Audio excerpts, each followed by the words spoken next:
Commandery of the Naval Order of the United States, and I welcome you all to this afternoon's presentation. Before I introduce this afternoon's speaker, who happens to be one of my fellow ancient shipmates, just wanted to remind everybody, Naval Order's mission is to preserve, promote, celebrate, and enjoy our nation's sea service history and heritage. And we have four basic ways we accomplish this. One is to commemorate American sea service heroes and important historical events. We support the study of naval history through the writing, speaking, and educational events such as this, preserve sea service historical artifacts, documents, and monuments, and promote camaraderie among our companions and members of similar organizations. We're kind of unique in the fact that we're the oldest American hereditary exclusively naval society. We're unique in our dedicated interest in naval history, encouraging its recording and preservation, providing for membership based upon lineal descent, ensuring strong continuing interest in the deeds and accomplishments of our forebears in perpetuity, and also our linkage with our predecessors, which forges a common bond of responsible, honorable service to our country. I'd like now introduce Commander Ken Breaux, USN retired. Ken grew up in South Louisiana. He enlisted in the United States Navy during college and attended the Aviation Officer Candidate School when he graduated from university in 1966. He served on a variety of ships as an active duty and reserve officer, including aircraft carriers, small combatant craft, submarines. He retired with the rank of commander as the commanding officer of Fleet Training Group in a Reserve Readiness Center. That would be the Reserve Readiness Center, Houston, Texas. He's also a companion of our Texas Commandery. Ken first became acquainted with the issue of missing in action military members during the Vietnam War, when friends and colleagues were lost and declared missing. He was active in the recovery of the remains of Lieutenant William M. Lewis, Jr., U.S. Air Force, missing in action since 11 September 1944. He's the author of Courtesies of the Heart, the story of the 55th Fighter Group mission to Ruland, Germany, and its aftermath and subsequent narrative of the Lewis recovery. He's also the author of Transforming, How Managers Become Leaders. Ken holds a bachelor's degree of science, a master of business administration, and certificates from the United States Naval War College in defense economics and strategy and policy. He retired in Plano, Texas, and has been serving variously as a project manager, training manager, group implementation leader. As a trainer, he worked as an independent contractor in the field of training. He's the founder and co-president of the 501c3 corporation called MIA Recovery Network, about which we're going to hear much more during Ken's presentation. So Ken, welcome to the virtual lecture series. Good to see you. Good to see you, Fred. Thanks. The title of today's presentation is Known But to God, and that is the title, the same title or inscription found on the graves of the buried unknowns in all of our World War II cemeteries.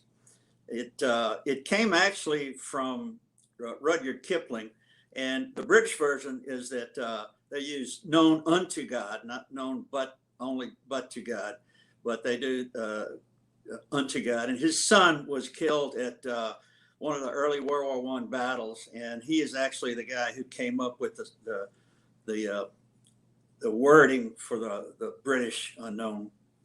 The issue of unknowns in the 20th century wars, all the way going back to 1916 and 1917, when we began our involvement in World War I, has to do with different types of warfare over the 3 or 4 series of wars that we conducted in the 20th century. In World War I, it was a very different set of situations, and we'll talk about that a little bit more. But basically, let's go on to the next slide. And the purpose of war often begins with relatively noble objectives, but it devolves very quickly into killing people and breaking things, period. That's it. As Sherman, the Union general, defined it, he said, war is cruelty and you can't refine it. And he was right. If you look at this particular picture, and I use a quote from Shakespeare called "Cry havoc and let slip the dogs of war." And the dogs need to be fed, and they are fed by destruction, wholesale destruction. In this case, we look at a picture of a plaza in Frankfurt, Germany, before the war, and then a small section of that plaza after the war.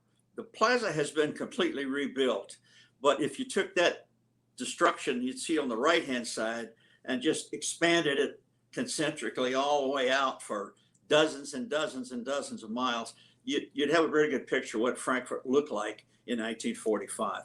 Next slide, please. The fellow that sparked this change in my retirement occupation was a young lieutenant by the name of William Lewis. And researching his case with my daughter, she had been in Germany. She was in Germany at that time. She spoke fluent German. We decided that we had a chance to explore this case, and we actually found the crash site, and that led to a book, and the book became something that really changed my life. After I published the book, I started to get emails from people, phone calls from people, postal mail from people saying, you don't know me, but my father, my uncle, my brother is missing. And we call that book that I wrote as a result of all of that, Courtesies of the Heart. And it gave us a lot of contacts in Europe, especially, which we are enjoying right now. The next slide, please. One of the things we did as we grew, we started to pick up volunteers because we realized there was a lot of data involved. And once we had digital data available to us, once we had relational databases and other modern technologies, we could do a lot of things, but we had to get established. We have about 7 to 10 volunteer members. That's a nucleus in the US. And then worldwide, we've got people in all of Western European countries. We have a new contact in Laos and Thailand, but we haven't been active in that area because we simply don't speak the languages there. This fella does, and he's offered to help us. So as we go to the Pacific database, we'll start to increase more activity there. We have one of the things we did right away was to create a relational database. None existed as far as we knew, and none has existed as far as we still know. That data gave us the opportunity to do a lot of things that we couldn't do before. We can filter things. We can say how many men had evidences of healed fractures, how many men had perfect teeth, how many men had tattoos. And there was a lot of things that we thought, once we get these things out, we should be able to explore and go drill down and do a granularity-based file. One of the things we were aided with was a guy gave us a call one day and he said, I see some data that you have and I've never had that data and I want to know how you got it, and I've got a lot of data too. His name was Scott Gilbert. Scott's an academy graduate that retired from active duty, and he still works in DOD. Scott had for several years gone to the archives and photographed with a cell phone more than 85,000 pages of data. And these things were things like infantry journals. An infantry journal is the same thing as a ship's log, basically. The other things we have is operation reports, task force reports, morning reports, which is a morning muster on the ground. We had aviation reports. We had just a number of things. And it's a job that'll never be finished. Our strategic partner, Sons of Liberty, has about 2 or 3 million pages. of more data. And so we rolled out our data into theirs, and they're pretty much the keepers of that data with a server. We formed a 503c nonprofit and obtained a memorandum of understanding with the Defense Department, which really means we don't get paid by them, we don't work for them, but we cooperate. We have things we do together. Next slide, please. What are the recovery constraints? The numbers of missing in World War II totaled 78,000. Of that 78,000, there are approximately 9,000 to 10,000 buried as unknowns in American military cemeteries in both Europe and in Europe, North Africa, the Mediterranean, and at Fort McKinley in the Philippines and Hawaii. Now, those guys, we know a little bit about where they were lost. We know a little bit about their remains. We know sometimes their uniforms. We have sometimes good dental results, but we're still at a loss to recover those people. And what are those constraints? The primary constraint began after Vietnam. And in Vietnam, the focus was the last war was going to be the first war attended to with respect to missing in action. And we felt that was unfair. We said, we've got all these guys, their families have been waiting since 1945. We have locations as to where they went down. We have other things. We'll show you some of those in a minute. There wasn't much media attention for World War II families. The families were resigned to their losses post-war. Many of them had lost 2 or 3 or more sons. The Sullivans is a case that the Navy knows well, 5 sons. And so the other major setback was the St. Louis fire in 1973. The St. Louis fire contained 80% of all the Army personnel records through 1961. It included about 70 or 75% of all the Army Air Force records through about the same period. That means that if you go to reconstruct a record, if you have a lost MIA and you're looking at his record and his remains, you need to reconstruct his dental record, his physical record. Again, you go back to things like healed fractures, dental restorations, tattoos, whatever you have. And we don't have that for a lot of these guys. We just don't have it. The good news, if there is any, is that the Navy and Marine Corps records did not reside in that facility.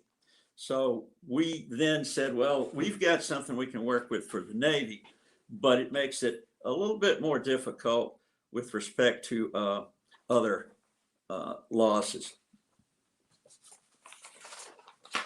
Next slide, please.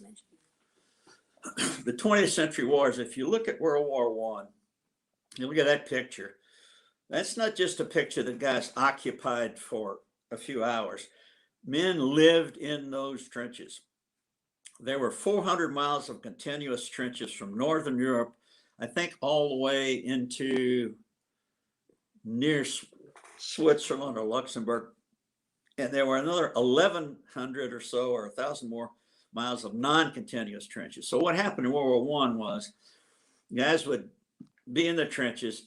We probably lost as many guys in the trenches from disease as we did from the occasional maneuver. It was not a war of maneuver. Guys would rise up at a certain point out of the trenches, cross the battle area, and guys would fall in between the trenches.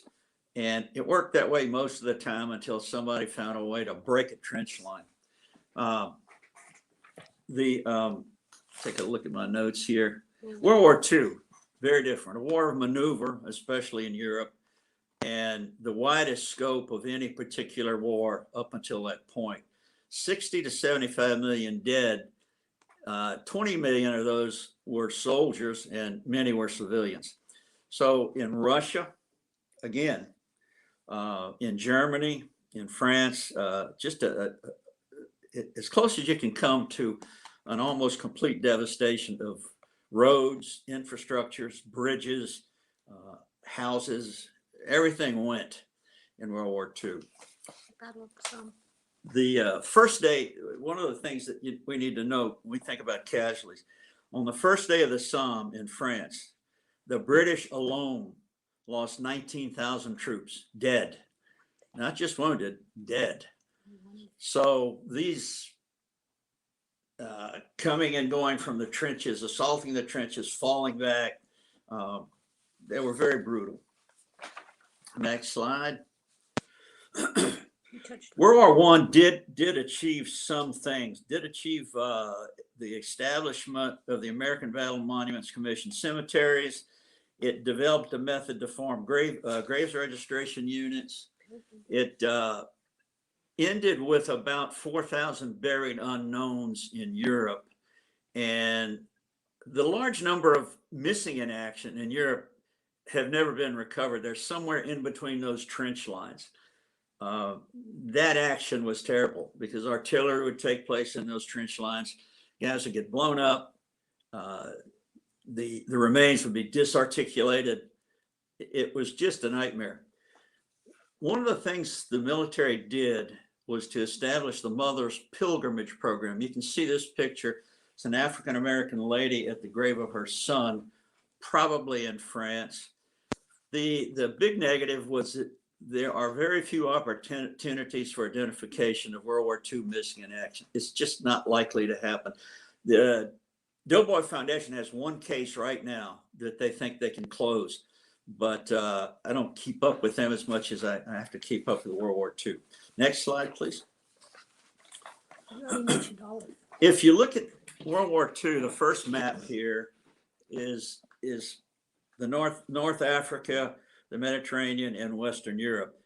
We actually have losses plotted all the way into northern Norway, and those are talked about in the book in great detail. But we have them all along the coast of North Africa. We have them in the Mediterranean. We have them in Sicily, Italy, and of course, France, Belgium, Germany, the Netherlands, Luxembourg, and so forth. Two very different wars. In Europe, we built 360 temporary cemeteries in Europe alone. What happened in Europe was that there were a number of temporary burials. So you take a guy to a collection point, you take another one to a second collection point, and then you would consolidate those and say, okay, we're going to try to find a geographical point that makes a lot of sense. So we did that, but it was fraught with opportunities for mistakes. It just was very difficult to keep things in order. On the other hand, if you switch to the second slide and you take a look at the war in the Pacific, you don't have to be a genius to understand what was involved here. Lots of water and lots of distance. Less and less campaign to find infrastructure because the islands of the Pacific, for the most part, the smaller islands especially, had no infrastructure. They were villages. But the Japanese had to have those islands because they needed support all the way from the island empire into the lower part of that area. They needed Thailand, they needed Malaya, the Netherlands, East Indies, the Philippines. They would have gone to Australia if they could have, but after December 7th, I think we ended up with a pretty good plan to at least protect Australia and then go north with small increments of success. The Navy alone in the Pacific, and if you look at the Navy losses, they're primarily Pacific losses. 761 vessels of the Navy total losses. Now, some of those were small vessels, yard lighters and other things. There were 50 submarines lost with all crews. Halsey's typhoon caused the loss of about 793 people. Then there were the mass casualty events that the Navy suffered. There were ammunition ship explosions. There were other explosions. These were called closed populations because what we have at that point in that instant is at that time and at that place, we know who died. The problem comes because of the violent nature of these particular events, especially the ammunition ship explosions. Most of the time, there was nothing much left to work with in terms of identification of remains. But it did, you know, we had to have a submarine force, we had to have a carrier force, and we had to attack Japanese shipping all the way from Japan into the South China Sea and further. The next slide will show us something else which is rarely talked about, but which I think is very important. Merchant ship losses. There were 1,600 vessels lost beginning in 1939. So those guys, a lot of them didn't get paid unless they were on a deployment. There were 2,193 Navy guard crews who were placed on these ships, and guns were installed and established, and there'd be several men. And we lost 2,100 of those guys in the guard ship program. The problem was, for unknowns, merchant seamen and Navy alike, is that there was no recovery. The convoy is not going to stop to pick you up. If you can get yourself in the front of on the bow of a boat and maybe hope that they can snag you as you go past, maybe that happened a few times. There's even one German captain who was so moved that he stopped and gave some survivors water and food, but that was pretty rare. Losses include many, surprisingly, along the East Coast, freighter convoys, and in the Caribbean. There were a lot of Caribbean merchant ships coming along. So 8,000 dead and a large number of missing in action. Next slide, please. If you look at the World War II burials, the thing I want to emphasize here is you look at the European cemeteries, and you see, for the most part, you see some fairly small percentages of buried unknowns. Just going at the top with Ardennes, 1.5%, 2.1%. Cambridge is 1.07. Henri Chapelle is 110. Then you get down to the far east, the South Pacific, and you see the Manila Cemetery. And there should be, if it's available on your presentation, you should do a red arrow pointing to that from the right-hand side of the screen. The Manila Cemetery contains 21%, excuse me, buried unknowns. A lot of reasons to go into that. I don't want to display them all today, but they have to do with the general conduct of prisoners of war, both in Japan, Korea, and Vietnam.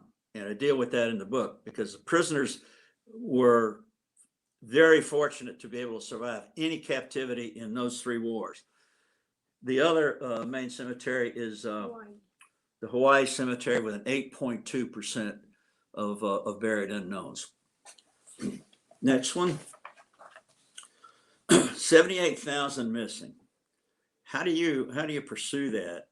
We always felt, when we had to kind of counter the argument from the last war first, which was Vietnam, the organization that ended up doing this built up around Vietnam losses. And we had to really fight hard to say, look, we don't wish anybody to use less resources, less assets to recover any of their losses. But we need some sort of proportional effect for World War II because we haven't been getting it. And we were successful in that. It's been very helpful. DPAA, the Defense Prisoner of War Missing Personnel Agency, maintains that they can find 25,000 men. They haven't ever given us an exact definition of why they can do that. One reason they can't do that is that the Navy established in 2005 the Sunken Craft Act. And that says the U.S. Navy has primary responsibility for whatever happens to any sunken craft, whether it's a ship, excuse me, a Navy ship, an airplane, whether it's a Navy airplane, Army Air Forces airplane, what have you. One thing I don't talk about here, which I do in the book, is Coast Guard losses. And there were quite a number of those because in most of the amphibious invasions, both in European and Mediterranean amphibious operations, Coast Guard was involved, and they certainly were involved in the Pacific. Next one. Here's what we Just a brief discussion of some of the records here. Archival records have a lot in them. There are a lot of detailed sheets. One of them is skeletal remains. We've in the relational database that we established, we built 30 attribute fields into this database. So again, as I mentioned briefly earlier, I can tell you if a guy had a tattoo. I can tell you how many of his dental restorations were silver, how many were gold, and how many were silicate. I can tell you if he had healed fractures. I can tell you if he had any personal effects. I can tell you if he had a letter from somebody like his wife or a photograph. We found things like high school rings with a name and a date on them. And so we think some of these approaches may be something we can use in the future. The odontologists, the forensic dentists, are able to tell us whether a set of remains has been dentally restored by Europeans or by Americans. next slide. Next slide. And the next record here, the next slide, is going to be a dental record. And as you can see, again, you got to focus back to the 1973 fire. If we don't have this record from the 1970 fire, we can't say what the remains are compared to what the pre-induction physical was. So you really got a problem if you can't do that. Now, sometimes the dental department save their own records, and we can look for those. But if you can imagine sending airmail back and forth across the ocean with guys moving from one base to the next base to the next, it was a nightmare. Just very difficult to get done. Typical sketch, the next file, next slide is this is from the Hurtgen Forest. I've been there. It's a tough place to look because it is one of the few forests in Germany that is still remained with some undercutting. Most of the German forests are undercut and mained and remained under intense management. They don't have many forest fires. This one is something which we can only say, well, we know what division was going through there, what regiment was going through there. We know about their positions. We know the axis or the angle of attack, but none of these sketches were drawn to scale. So they're useful. The more useful thing is witness reports. And I can tell you that from witness reports, when my daughter and I went to Germany on the first case, we had a map that said exactly where the remains were. And it was on a road called Tambach Dietars. So we went to the Tambach Dietars road and there was nothing there. Like the imagery. So my daughter said, well, we have to go to the forester. They manage the forest. And we did. And he said, yes, well, you're on the wrong Tambach road. There's an Alta Tambach, the old Tambach, and the new Tambach. You want to be on the Alta Tambach. And he took us there. And 20 minutes later, we stood at the site that you see on the cover of the book, Courtesies of the Heart. So with these, they're a good guide, but they're not perfect. The next slide shows us a little bit about some of the things you find. This is an overlay. And if you've been to, most of us will not have been to Fort Benning, Ranger School or infantry school, but if you knew how to read Fort Benning's maps, you'll see some things on there like, try to see if I can find it, 83 in the lower left-hand corner, you see an 83 and a 73, and then a 93 and a 73. That gives the guy who's reading the map the ability to translate that to a new topographical map, and he's plotted all the dispositions of his troops as well as the enemies. Next slide, please. We have about 85,000 pages of those. Okay, this is what our geographic information package application looks like for Europe. We're just starting on the Pacific. It's much more difficult, much fewer records. I'll give you a quick rundown on the symbols. The yellow symbols with the airplanes in them are sites where aircraft, either personnel were recovered from that site or wreckage from that site. The blue rectangles, what look like infantry rifles, are ground losses. We can't distinguish between an infantry unit, a supply unit, a quartermaster unit, an ordnance unit. We don't have that information. So those are different. The orange triangles that you see are armor losses. Those are tanks. And in many cases, they're still where they fell. If you look closely down off of Barcelona and south of Toulouse, you'll see an anchor. That represents a Navy loss. And you'll see green crosses too. They're harder to see until you blow this up, because when you blow this up, you can get all the way down to a single symbol. But there's a symbol for each branch of service, and we use latitude and longitude, but you can transform that into a military grid reference. So we can work for anybody's database. So if you click on that, there's some green symbols in here, and those are the remains for which we could find no identification of any kind. They weren't necessarily naval. They weren't necessarily ground. They probably didn't have a uniform. We just couldn't place them. So we call them unknowns. Next slide is what you get when you place the mouse over a particular symbol. You will come up with all this data that we had to read to extract the data to put into this portion of the file. This X file is 00092. The temporary cemetery was La Combe, France. Permanent cemetery was, I think, I got to look at this one closely. I can't read that. Yeah, the remains were found in a common grave with 33 Germans on the grounds of an estate. He'd been wounded in the left leg, but that's all we could find to define a cause of possible death. There were fingerprints. There was a tooth chart. There's a height and X coordinates, latitude, longitude, and so forth. Next slide. This one's one we're pretty proud of. We did a very simple compare and contrast. There were two flights of Tuskegee Airmen that we wanted to look at on that particular day, and one went north and one went east over the Adriatic.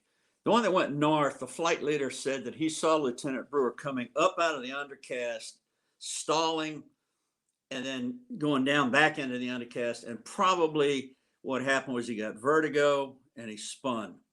There were no other losses of any air unit in that area. So we found a record from an Italian cemetery and a priest who said it happened at about 11:40. And at 11:15, the flight leader said, that's when I saw him go down. It caused a rock slide, so a lot of the airplane still has to be recovered. He's one of two guys that were lost on that day.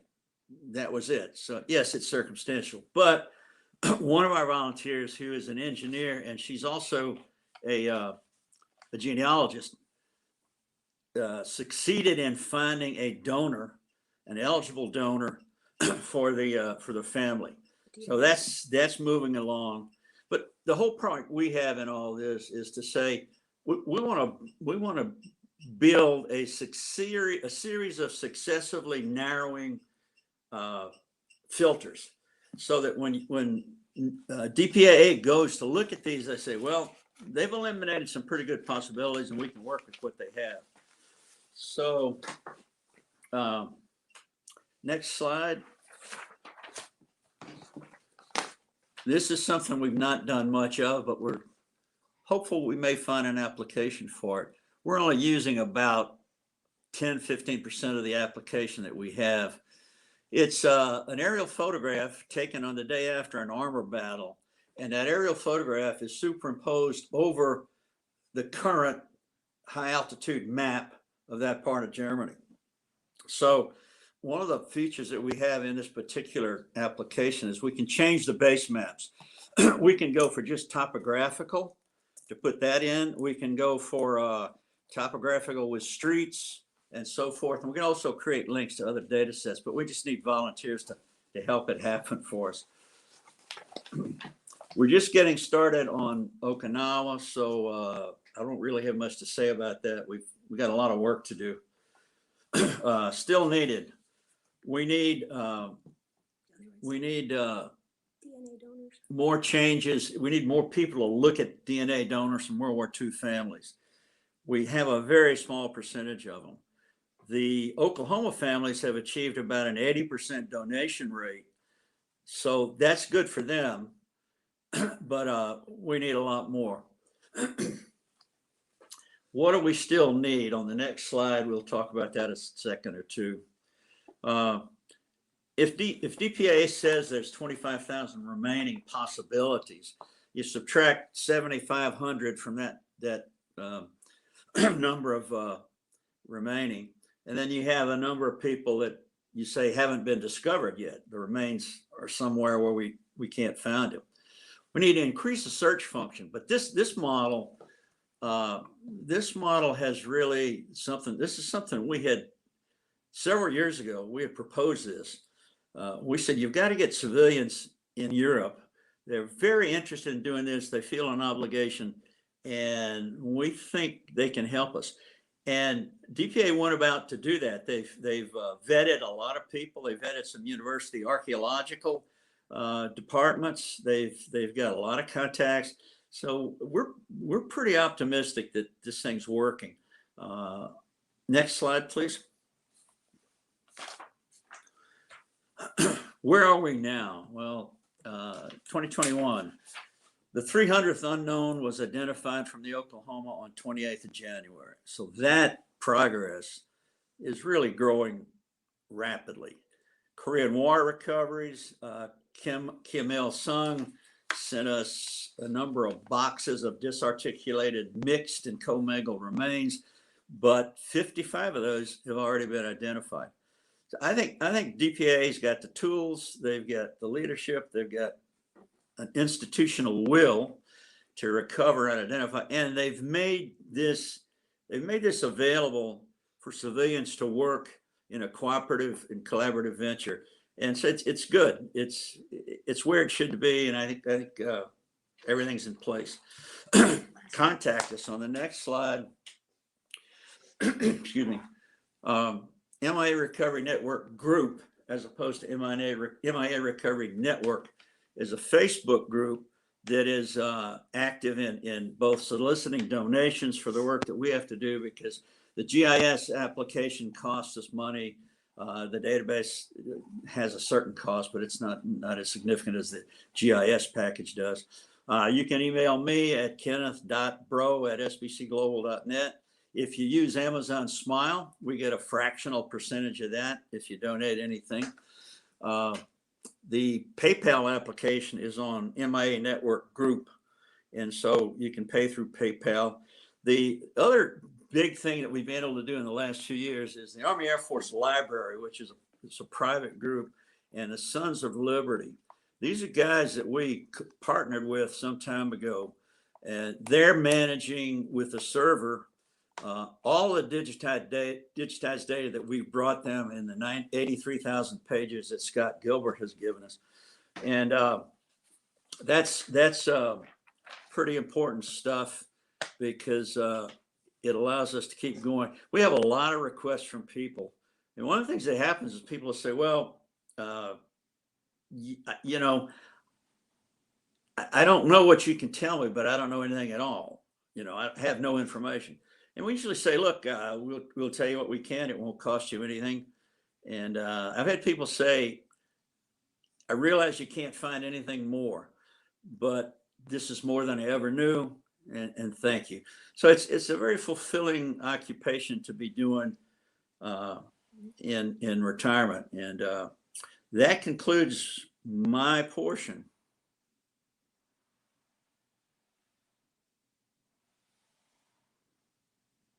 Ken, it's fascinating work you're doing, and important work, because there's so many families out there who, even unto the generation of the grandchildren and the great grandchildren, wondering what happened to my great great grandparent, my great grandparent, my grandparent, my parent, my beloved, my child, who went off to war and not only was never brought back, but we really don't know what their fate was. And so it's I'm sure a lot of the work you do, you got more than a few moments of high emotions. I'm not seeing any questions in on the chat, and I'll ask Aaron, who's been doing a lot of the choreography in the background, whether there's something in his comments page where viewers have posted comments or asked questions for Ken. So first question is, why are there still so many unknown soldiers or sailors? Yeah. If you look at the Navy losses, the loss of the Indianapolis, the cruiser Houston, the 50 submarines, those guys are never going to be found. They were either found and identified within a day or two, or they're gone. The other losses that contribute greatly to the large number is as air crews travel the Pacific, the distances were long, and you didn't need much of a damaged engine to start to slow you down. So if you went down over the deep Pacific, those guys are not going to be found. The Sunken Craft Act applies to those, plus the fact that so many of those losses took place in extremely deep water. The same thing goes for the Adriatic, the losses of the bombers that flew from the Italian bases and the fighters that flew from those Italian bases. The Adriatic is an extremely deep ocean at midpoint. So when I've looked at crashes and I've looked at where I think they could have gone, it's just not going to happen. The remainder of those, we really need to concentrate, I think, on helping DPA. We have a lot of people in Europe. I get phone calls, I get emails saying, what can I do? So I send them a copy of the database. I show them how to I give them access to the GIS package. And surprisingly, these guys are often able to go back and find witness data and get an eyewitness statement and say, I know where that plane crashed. I crashed. I can take you, I have a piece of wreckage from it. So those work for us. You know, the 7,500 to 9,000 that are in the European cemeteries, the Hawaiian and Filipino cemeteries, those are some potentials. The 7 December losses are being pursued pretty vigorously. Again, they're closed populations. You know the names of everybody that was lost. You know a lot about them. So those are somewhat, I won't say easier. None of this stuff's easy, but they're a little bit more confined. You know, we know if this guy was a member of the Oklahoma crew, he was a Marine, he was a sailor. We know a little bit about his height. And we have, the Navy has those pre-war records. We have the enlistment records. Air Force and Army don't. So we're in a bit of a better situation for the Oklahoma, the Nevada, the West Virginia, all the Pearl Harbor losses, really. We're a little bit better off on those. It just doesn't happen for the deep water losses. It's not going to happen. So when it comes to deep water losses in particular, and you know, I'll apologize to our audience for the bias towards focusing on naval engagements, but we're Navy guys, so there you have it. It's kind of surprising that when a ship is sunk at sea, and you know the ship has been sunk, even the case now we've located the Indianapolis. Um, There'll be a long time before we have the technology, because of its depth, to actually get inside the ship, and we want to be respectful of the ratings there. It's surprising to me that they're considered missing in action. We kind of know where they are. Good point. How do you find missing in action? We know where they are. Very likely. A lot of guys died in the engine room. Right, exactly. But we know that, you know, if you were 100 miles from the nearest land and you were in a ship that was sunk, unless you were an absolutely remarkable swimmer, a mer person, uh, you were not going to make it to shore. You were either rescued, picked up by a search and rescue team, or you perished at sea. And so I find it interesting that that cohort is grouped in amongst the missing in action. Yep, they are. Is there a logic for that? Is there, you know, like a DOD logic that if we don't have an identified body, then it's missing in action? Yeah, in the first book, the Courtesy of the Heart, there was a body actually found in the tail of the airplane, and we didn't begin that search until they were remodeling the school, and they punched through a drywall, and something fell through, and it was a package of his uniform and other things and his pay book. So we need to look at, you know, what's going on here. And so there were a lot of recoveries made. The Lewis recovery was the only one left for that bombing raid that was unknown. Okay. Here's a question coming from one of our listeners.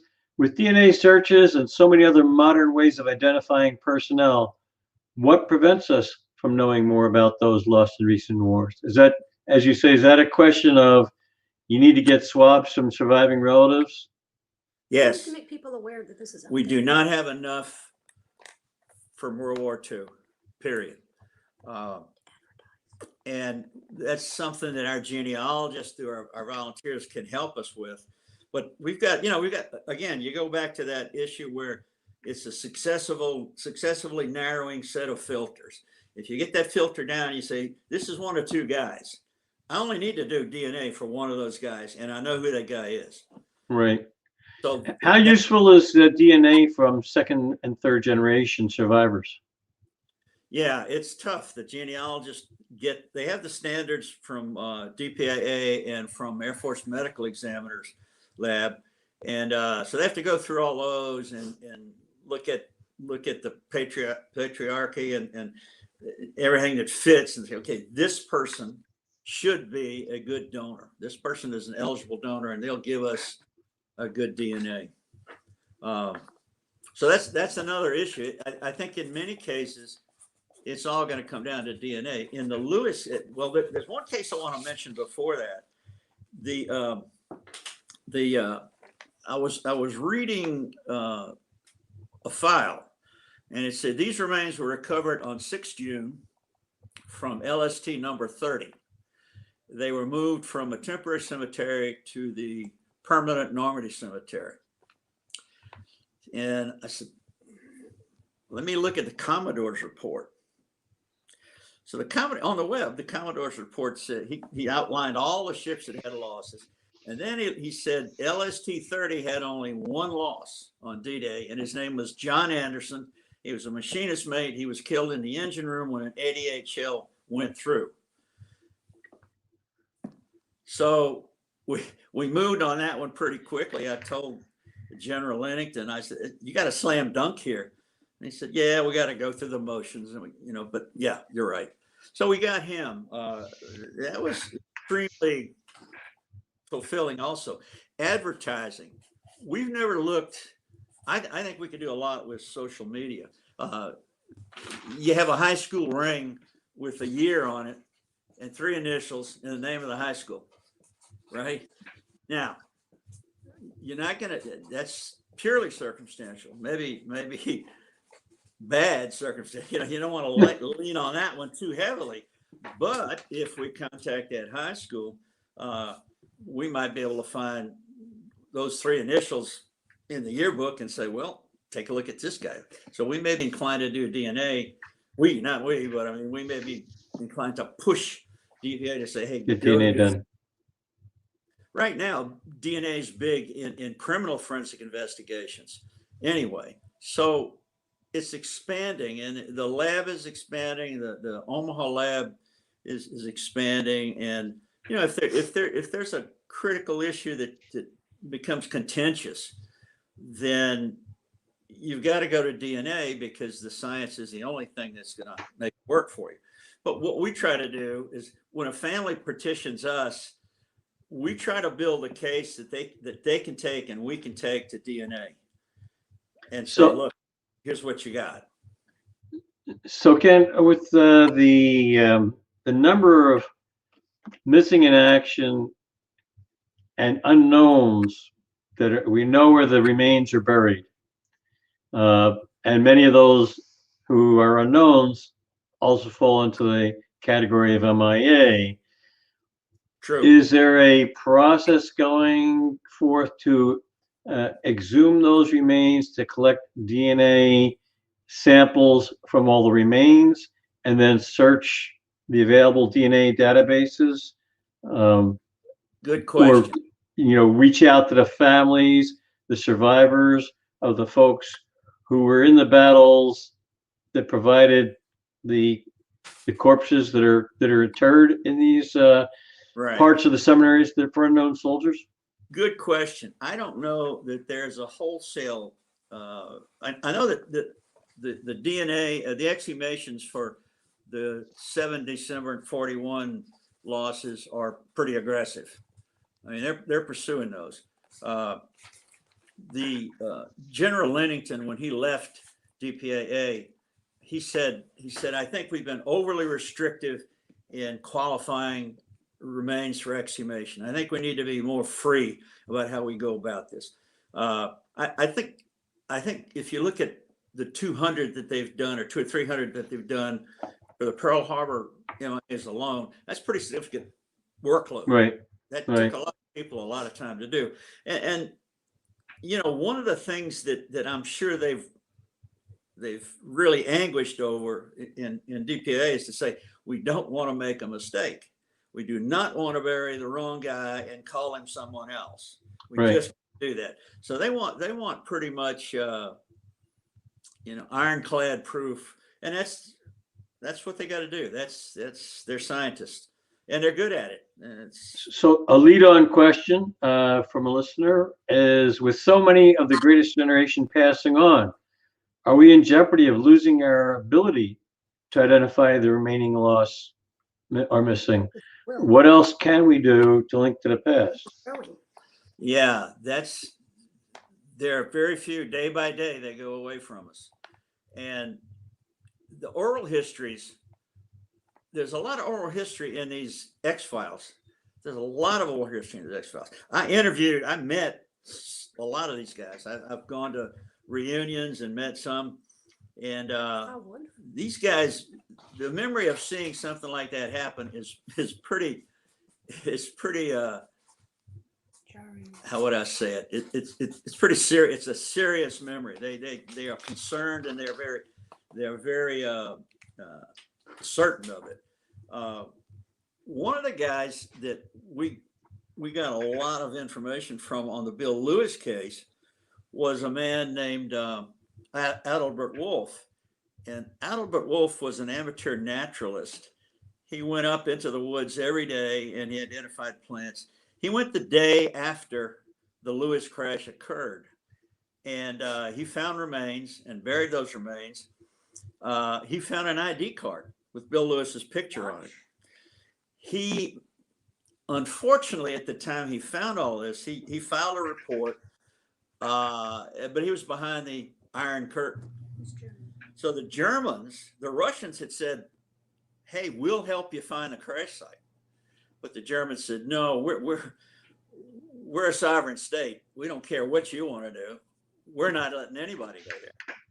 So I ended up with 2 Air Force officers that I met. One came to stay with us on a trip, and he was there. He went to the site, and he met Herr Wolf and spoke with Herr Wolf in German.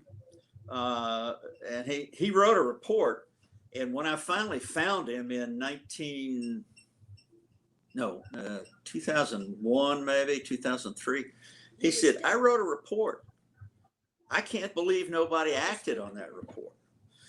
He said there were 500 locations of remains behind the Iron Curtain that came out in a computer printout and a dot matrix printer, and said, we found Lieutenant Wolf in 1979. We found him. So, what's important is that she. And then Frau Wolf, his sister, he was a bachelor. He lived with his sister, and he is a man who really made it possible to a great extent for this recovery. He sent a letter to the Red Cross. I mean, it's people like that. So we've got a few bureaucracy issues too, right? Yeah, that's not going to go away. We know No. how they work, and I understand it. It's difficult. Right. So Ken, as we come up on the hour here, perhaps, I know you showed the slide with the hyperlinks, and that'll be available to folks who log in to look at our past events archive. But as a parting kind of few words, what can interested folks do to help you do your work? I think if they consider the possibility of using social media, if advertising in local media for cities where we know men who lived in were lost, I think that's a possibility. I think anybody who has a question of any kind should email me, kenneth.breaux@sbcglobal.net. Then I'll work with the Sons of Liberty group and their massive data collection, millions of pages. And we'll see if we can't funnel in on some. We're working on Poland right now. We're working on one in France. The Dutch are extremely helpful. But American families who have missing in action, in some cases, we've contacted families who say that they have artifacts which probably will provide DNA. They have uniforms, they have hairbrushes, toothbrushes that they've saved. Okay. Very common. So is there an easy way for families who are survivors of MIAs to share information with you or with the Sons of Liberty or with somebody that can make use of that information? Yes. Sons of Liberty has a site where they ask for information. I feed in onto those, and I weigh in if I have information from our data sets. But yeah, if they contact me and they want to know more, what I'll first do is I'll take a look at the file and say, here's what we have. I'm going to give you what we have. What interests me most often is that they have never seen the government records. And there's no reason they have. Right. Those are not, So Ken, I want to thank you. It's fascinating brief you gave us this afternoon.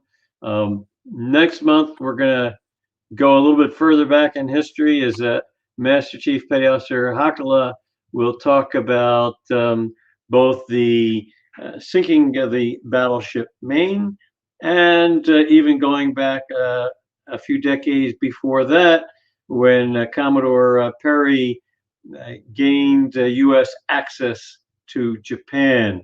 Look for announcements via email, and also we have a Naval Order LinkedIn group to which I post announcements starting a few weeks before our actual presentation. And with that, I want to thank everybody for your participation this afternoon. Wishing everybody continued good health as we begin to see light at the end of the tunnel. Let's hope we can start having some live gatherings as well as our virtual presentations.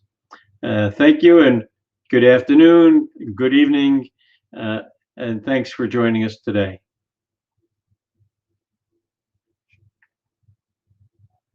Good, That huh? was good. You scaled back a lot, which you needed to. Good publicity.